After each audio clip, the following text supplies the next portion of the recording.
Can you solve this Olympiad maths question? Olympiad math questions are always very tricky, but very, very simple.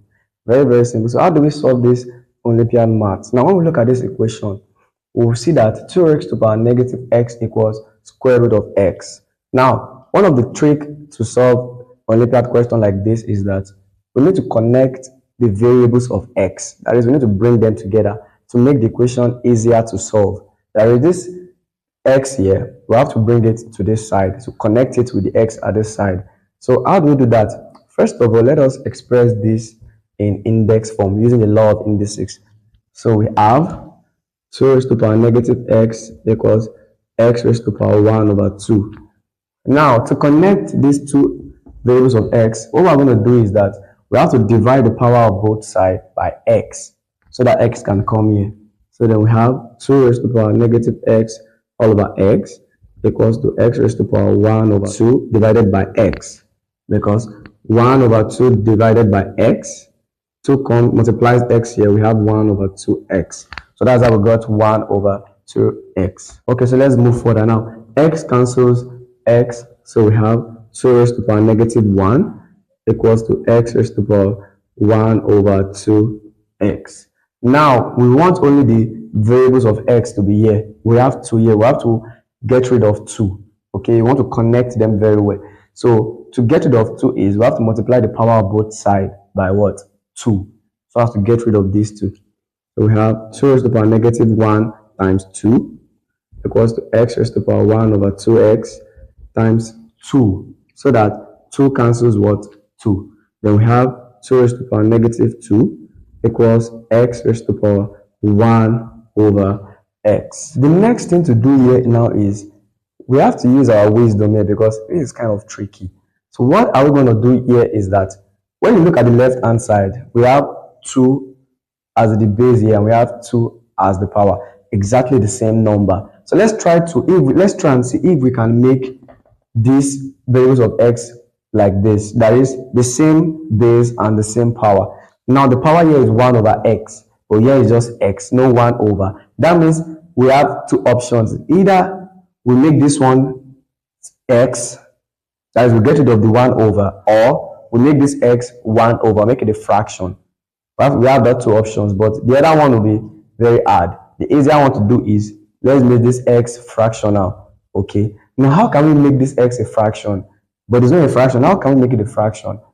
We have to do a little bit of trick here, mathematical trick here, to express x as a fraction. So let's write it like this, x. We want this x, we want to express this x as a fraction, just like this power here. So what can we do? To force x to become a fraction, we know from indices that if x can have a negative power, it will convert to a fraction automatically, right? We can express x as a fraction when you have a negative power, but mathematically, we can't just bring negative power from anywhere.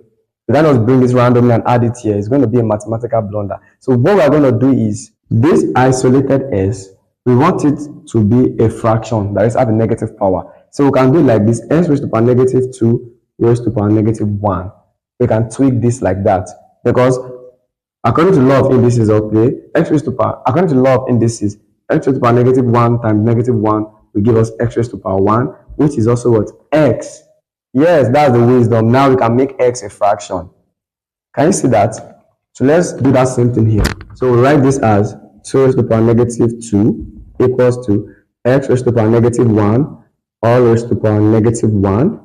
Then a bigger fraction here, raised to the power 1 over x, because negative 1 times negative 1 will give us 1, which will still give us x. So I haven't done no mathematical blunder. Now, so this x raised to the power negative 1, we can express it as a fraction. So we have 2 raised to the power negative 2 equals 1 over x, all raised to the power negative 1, 1 over x. Now, what do we do with this negative 1 here? Negative 1 multiply 1 over x, because they are both powers. So it will give us 1 over x, all raised to the power negative 1 over x.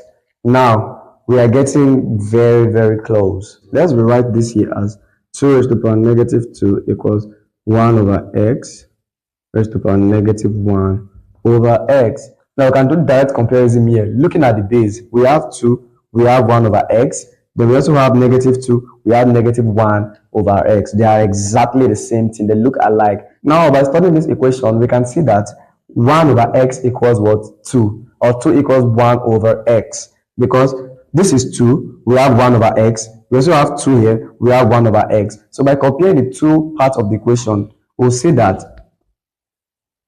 2 equals 1 over x. So then we cross multiply, we have 2x equals 1, then x equals 1 over 2. Our final answer. When we plug the value of x equals 1 over 2 into our equation, you see that it's going to be very, very accurate. Thank you very much for watching.